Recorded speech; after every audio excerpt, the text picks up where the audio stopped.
अंतरवाली सराटीतून मनोज जरांगे पाटील हे मुंबईकडे निघाल्यानंतर पहिला मुक्काम शिवनेरी येथे झालाय, तर आज रात्री मुंबईमध्ये पोहोचण्याची शक्यता आहे। या मोर्चात राज्यभरातून प्रचंड संख्येने मराठा बांधव सहभागी झालेत।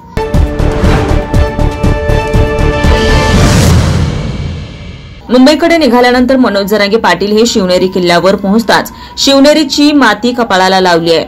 आता माघार नाही असा निर्धार त्यांनी केलाय।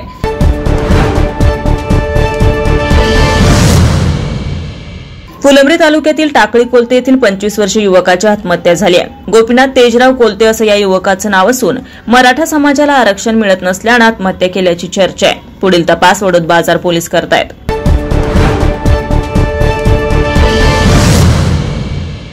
खुलताबाद येथील सुलतानाबाद येथील जय हनुमान गणेश मित्र मंडळ यांनी गणेशोत्सवानिमित्त नारळाच्या पानापासून विणकाम करून आकर्षक सजावट केली आहे। गणेश अग्रवाल, हरिदास पल्लाळ, ओमकार गोरे, कार्तिक शेळके यांनी परिश्रम घेतलाय।